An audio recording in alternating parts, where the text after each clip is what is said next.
Kejatuhan Konstantinopel adalah penaklukan ibu kota Kekaisaran Romawi Timur yang terjadi setelah pengepungan sebelumnya. Di bawah komando Sultan Utsmaniyah atau Ottoman yang berumur 21 tahun, yaitu Muhammad Al-Fatih yang dikenal dengan sang penakluk melawan tentara bertahan Romawi Timur yang dikomandai oleh Kaisar Bizantium Konstantinus XI. Pengepungan terjadi dari Jumat 6 April 1453 hingga Selasa 29 Mei 1453 berdasarkan kalender Julian ketika kota itu ditaklukkan oleh Utsmaniyah. Penaklukan Konstantinopel dari Bizantium menandai berakhirnya Kekaisaran Romawi. Sebuah negara yang telah berdiri selama hampir 1.500 tahun merupakan pukulan besar bagi umat Kristen. Beberapa orang Yunani dan Barat telah bermigrasi dan meninggalkan kota sebelum dan sesudah pengepungan, terutama ke Italia. Jatuhnya kota dan Kekaisaran Romawi telah mengakhiri abad pertengahan sekaligus mengawali abad Renaissance. Pergantian kekuasaan dari Kekaisaran Romawi Timur menjadi Kesultanan Utsmaniyah ini mengakibatkan jalur perdagangan Eropa dan Asia Barat di Laut Tengah terputus. Orang-orang Eropa dan Panesia tidak lagi datang ke Konstantinopel yang merupakan pelabuhan transit jalur perdagangan Asia dan Eropa. Supaya rempah-rempah untuk dunia Barat yang dahulunya bisa didapatkan di Konstantinopel, kini tidak tersedia lagi karena konflik antara agama Kristen dan Islam. Para pedagang terpaksa mencari jalur lain untuk membawa rempah-rempah dan hal tersebut membawa bangsa Eropa mengeksplorasi ke seluruh dunia hingga Kepulauan Nusantara.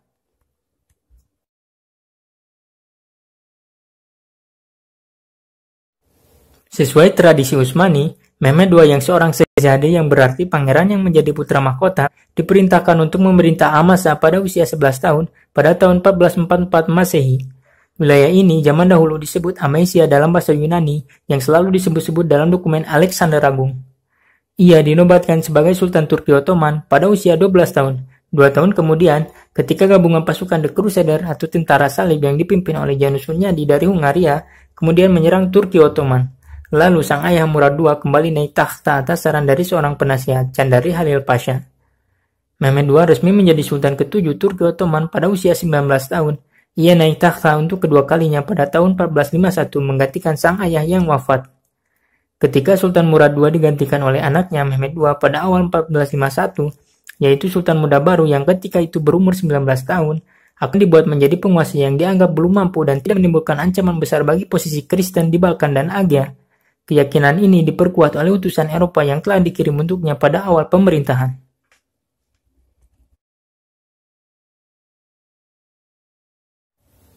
Ketika musim semi dan musim panas pada tanggal 15 April hingga Agustus 1452, Sultan Mehmed II mendirikan benteng kedua yaitu Benteng Romali Hisar beberapa mil di utara Konstantinopel di sisi selatan Eropa, di Selat Bosporus yang berseberangan langsung dengan Benteng Anadolu Hisar yang pernah dibangun oleh kakek buyutnya antara 1393 dan 1394 di masa pemerintahan Sultan Bayezid I di sisi Asia di tepi Selat Bosporus.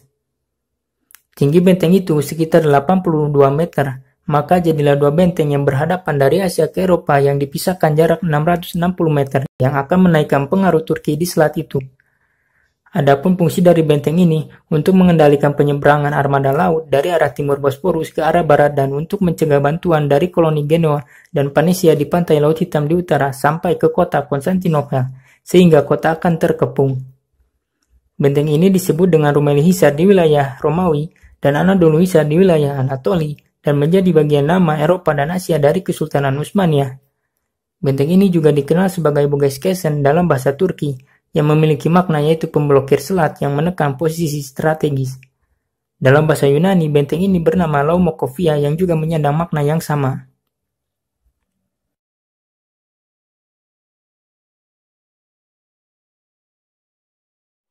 Pada bulan Oktober 1452, Sultan Mehmed II memerintahkan Turahan Bek untuk menempatkan pasukan besar garnison di Peloponnesos atau Peloponnesia untuk memblokir bantuan dari Thomas dan Demetrios Desposes di Yunani Selatan kepada Konstantinus XI Dragases Palaiologos selama pengepungan Konstantinopel.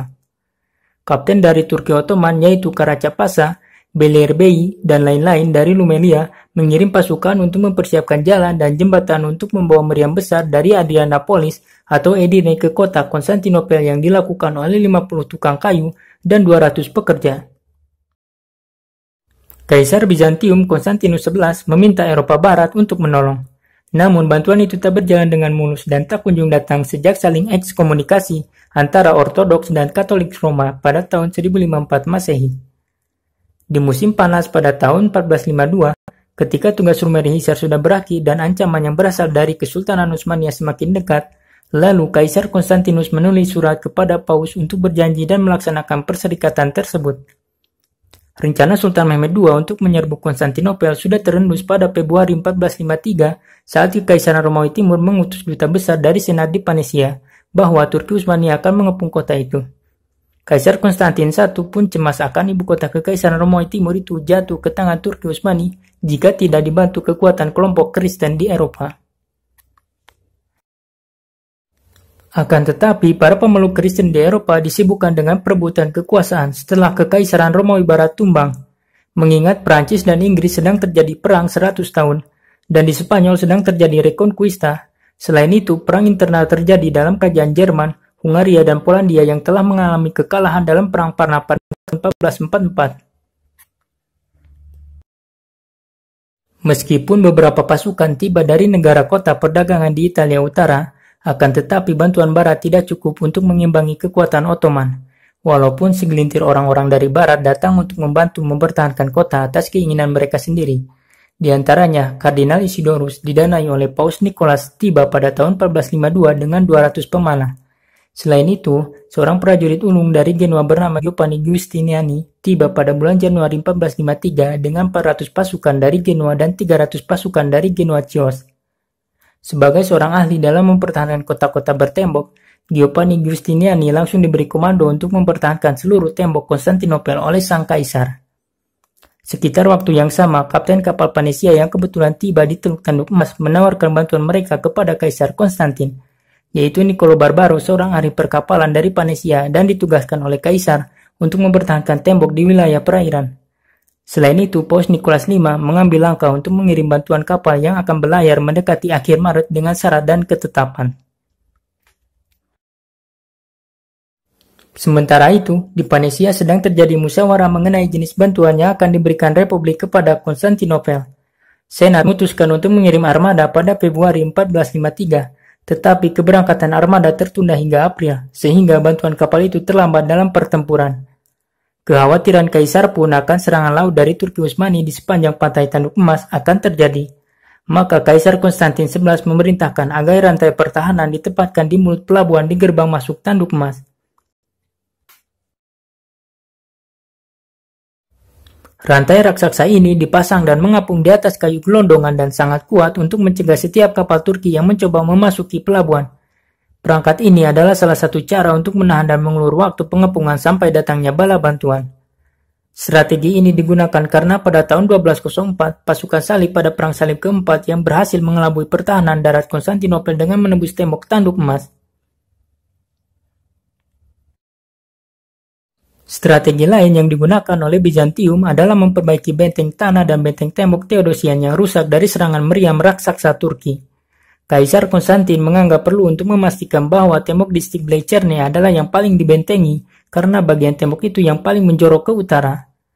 Benteng tanah terdiri dari parit selebar 60 kaki atau 18 meter yang menghadap ke dalam luar dinding crenelated dengan menara sepanjang 45-55 meter. Untuk menaklukkan Konstantinopel, Sultan Mehmed II bahkan menyiapkan pasukan sebanyak 250.000 prajurit dengan 12.000 pasukan khusus Janissary dan 80.000 pasukan milisi meliputi pasukan berkuda dan infanteri, serta 400 unit kapal dan pasukan dengan senjata raksasa dengan meriam basilika yang dibuat dengan teknologi terbaru pada saat itu untuk menjebak benteng Konstantinopel. Mehmed II membangun armada laut sebagian diawaki oleh pelaut Spanyol di Gallipoli untuk mengepung kota dari laut. Jumlah ini merupakan jumlah yang sangat besar dibandingkan jumlah tentara di negara lain saat itu.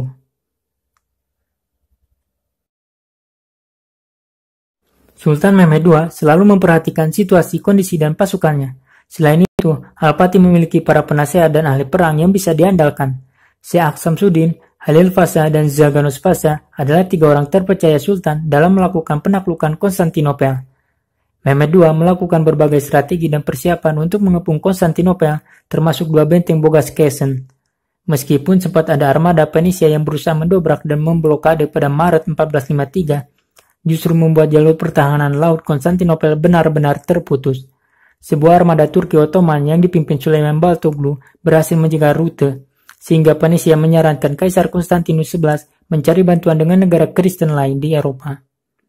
Tetapi Kaisar memilih berunding dengan Sultan Mehmed II yang berujung penolakan, maka sepanjang pertempuran tidak ada bantuan untuk Konstantinopel kecuali kepausan dari Roma dan segelintir dari Venesia dan Genoa. Pada Senin 2 April 1453, Mehmed II berencana menyerang kota itu. Sultan dan pasukannya berangkat dan berkemah di luar kota dan berjarak sejauh 4 km dari dinding kota itu pada tanggal 2 April 1453 setelah hari Paskah. Sebagian besar tentara Utsmaniyah berkemah di selatan Tanduk Emas dengan pasukan reguler Eropa yang terbentang di sepanjang tembok dipimpin oleh Karaca Pasha dan pasukan reguler dari Anatolia di bawah Ishak Pasha ditempatkan di selatan Lisus sampai ke Laut Marmara. Mehmed II sendiri mendirikan tenda merah dan emasnya di dekat Mesoktesion, di mana senjata dan resimen elit Janissary ditempatkan. Sedangkan Basi Basok tersebar di belakang garis depan. Pasukan lain di bawah Zaganos Pasha ditempatkan di utara Tanduk Emas. Pengepungan terus dilakukan dengan jalan yang terus dihancurkan di atas rawa tanduk. Pada Jumat 5 April 1 jam sebelum matahari terbit, Sultan sendiri tiba dengan pasukan terakhirnya dan berkemah sejauh 4 km dari dinding kota itu. Setelah semua pasukan dan strategi disiapkan, maka pasukan Bizantium pun mengambil posisi mereka. Kaisar Konstantin menyiapkan beberapa strategi untuk melindungi kota. Di antaranya, Kaisar dan pasukan Yunani menjaga Mesoktesion bagian tengah tembok tanah yang dekat dengan sungai Lisus yang dianggap sebagai titik terlemah tembok. Justiniani ditempatkan di sebelah utara Kaisar di gerbang Carisian Miriandrio, kemudian dipindahkan ke Mesoktesion untuk bergabung dengan Konstantin dan digantikan oleh saudaranya Bociardi. Sedangkan Minoto dan Venetian ditempatkan di istana Blecerne bersama dengan Teodoro Karisto, Langasco bersaudara, dan Uskup Agung Leonardo dari Chios. Di sebelah kiri Kaisar lebih jauh ke selatan adalah Komandan Catenio yang memimpin pasukan Genoa dan Theophilus Palaiologus yang menjaga gerbang Pegae dengan tentara Yunani. Sedangkan bagian dari tembok tanah dari gerbang Pegae ke gerbang emas dijaga oleh orang Genoa yang bernama Manuel diperintahkan langsung oleh Venetian Filippo Contarini. Sementara itu Demetrius Santasusenus telah mengambil posisi di bagian paling selatan dari tembok Theodosian. Sedangkan tembok laut dijaga oleh Jacopo Contarini di Studion dan Pangeran Orhan pada pelabuhan Eleutherius. Pere Julia ditempatkan di Istana Agung dengan pasukan Genoa dan Katalan. Kardinal Isidorus dari Kiev menjaga ujung semenanjung dekat ledakan. Terakhir tanggul laut di pantai selatan Tanduk Emas dipertahankan oleh pelaut Venesia dan Genoa di bawah Gabriele Trepisano.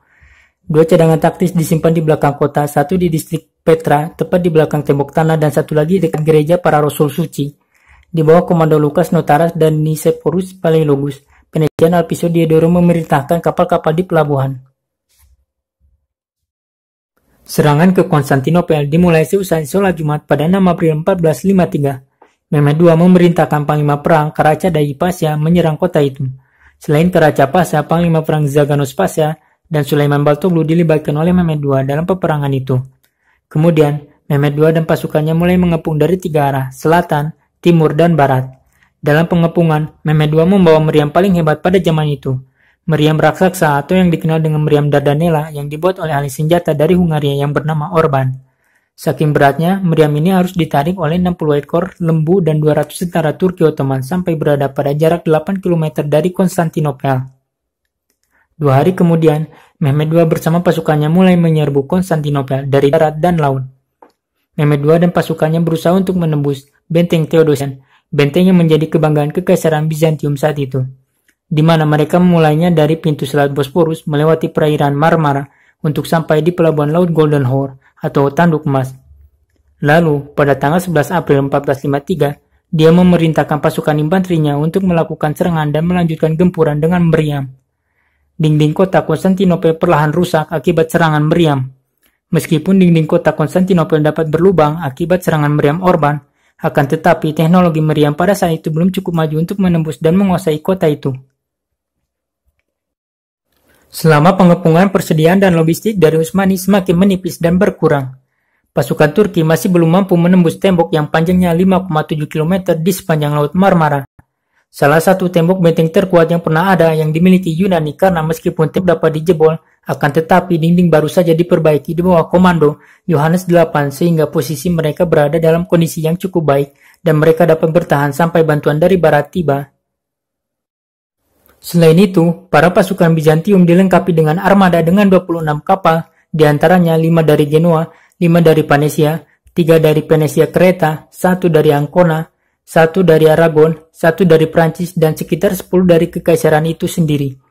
Ketika mencoba untuk menembus Theodosian, Mehmed II harus melewati perairan Marmara dan pelabuhan Laut Golden Horn terlebih dahulu. Tapi kapal-kapal yang sudah disiapkan tidak dapat menembus perairan tersebut, karena mereka dihadang dan harus menghadapi dengan kapal besar bernama Galeon dari Genoa dan Venesia.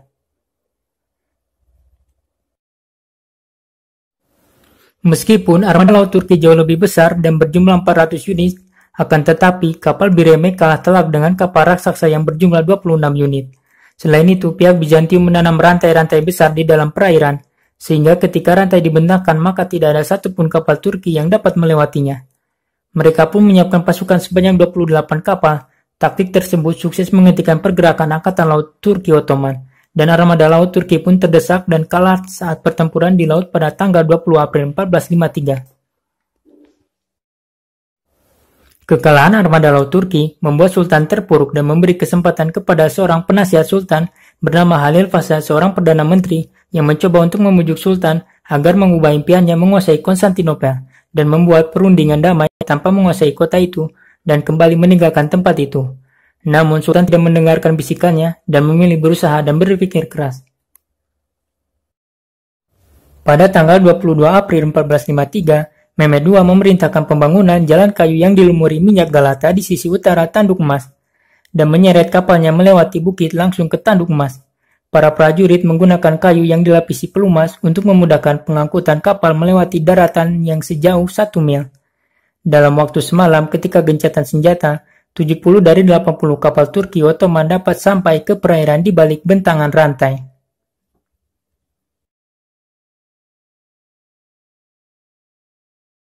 Mehmed II sudah mengetahui jika pihak Bizantium memiliki persenjataan yang lengkap dan mumpuni.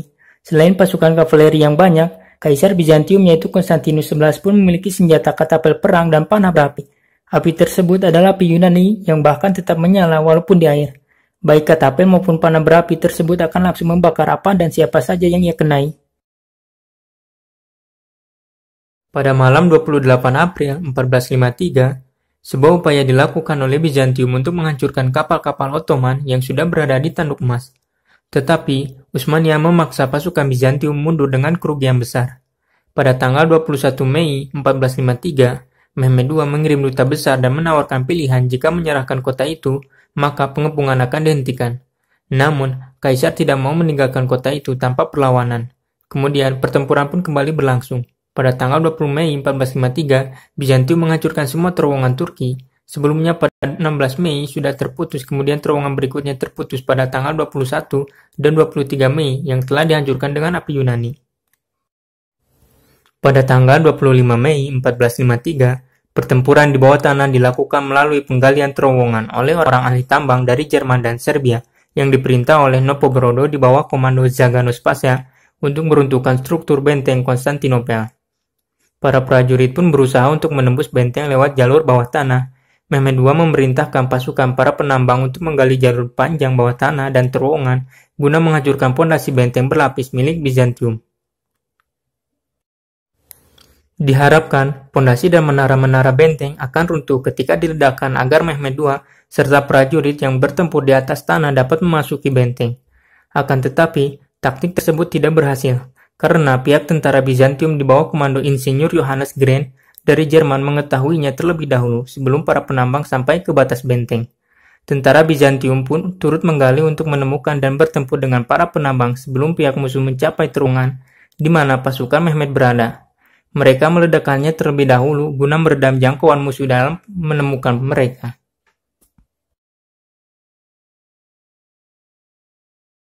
Persiapan untuk serangan terakhir dimulai pada malam hari, tanggal 26 Mei dan berlanjut hingga keesokan harinya. Selama 36 jam, setelah Dewan Perang memutuskan untuk menyerang, Utsmania mengerahkan tenaga mereka secara ekstensif untuk mempersiapkan serangan umum. Doa, puasa, dan istihoroh kemudian diberikan kepada para prajurit Turki pada tanggal 28 sebelum serangan terakhir diluncurkan. Di sisi Bizantium, armada kecil Venesia yang terdiri dari 12 kapal, setelah menggeledah Laut Egea mencapai ibu kota pada tanggal 27 Mei dan melaporkan kepada Kaisar bahwa tidak ada armada bantuan besar dari Panesia yang sedang dalam perjalanan. Pada tanggal 28 Mei 1453, saat tentara Ottoman bersiap untuk serangan terakhir, prosesi keagamaan skala besar diadakan di Konstantinopel. Di malam hari, upacara terakhir yang khusyuk diadakan di Basilika Hagia Sophia, di mana Kaisar dengan perwakilan dan bangsawan dari gereja Latin dan Yunani mengambil bagian. Tak lama setelah tengah malam, tanggal 29 Mei 1453, serangan habis-habisan dimulai. Pasukan Kristen dari Kekaisaran Ottoman menyerang lebih dahulu, diikuti oleh gelombang irreguler yang berurutan dari pasukan Azab yang tidak terlatih dan diperlengkapi dengan baik. Dan Beylik Turkmenistan Anatolia, pasukan yang berfokus pada satu bagian yang rusak di Bleicherne, yaitu tembok di bagian barat laut kota. Bagian tembok ini telah dibangun sebelumnya pada abad ke-11 dan jauh lebih lemah. Tentara bayaran Turkmenistan berhasil menembus bagian tembok ini dan memasuki kota, tetapi mereka dengan cepat didorong mundur oleh para pembela kota.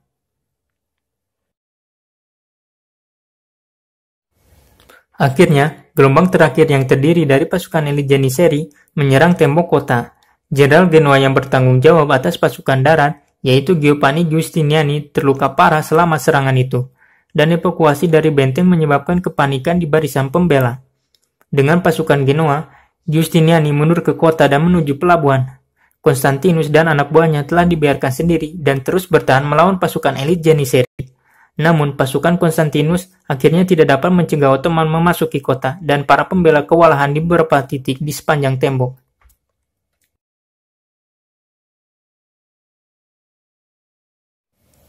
Ketika bendera Turki terlihat berkibar di atas Kerkop Porta, gerbang kecil yang dibiarkan terbuka menyebabkan kepanikan, dan pertahanan runtuh, sedangkan tentara elit Janissary dipimpin oleh Ulubatli Hasan terus ditekan ke depan. Banyak tentara Yunani kabur untuk melindungi keluarga mereka. Selain itu, orang Panesia mundur ke kapal mereka dan melarikan diri membawa pengungsi melewati Tanduk Emas, dan beberapa orang Genoa melarikan diri ke Galata. Sisanya menyerah atau bunuh diri dengan melompat dari tembok kota. Dikatakan bahwa Konstantinus memimpin serangan terakhir melawan Utsmaniyah yang masuk dan tewas dalam pertempuran berikutnya bersama tentaranya. Di sisi lain, Niccolo Barbaro Panesia menulis dalam buku hariannya bahwa Kaisar Konstantinus gantung diri pada saat orang Turki menerobos gerbang San Romano, meskipun nasib akhirnya masih belum diketahui. Sementara itu, Ulubatli Hasan dari Utsmaniyah menjadi syuhada perang dalam menaklukkan Konstantinopel setelah dapat menancapkan panji kebanggaan Turki Ottoman di puncak menara benteng dengan hujaman 27 anak panah di tubuhnya. Peristiwa ini bahkan menjadi perang yang mengakhiri abad pertengahan karena berakhir pula Kekaisaran Bizantium akibat wafatnya sang raja Konstantin XI saat pertempuran. Sultan Muhammad Al-Fatih mengubah nama Konstantinopel menjadi Istanbul atau lebih populer dengan Istanbul yang berarti kota Islam.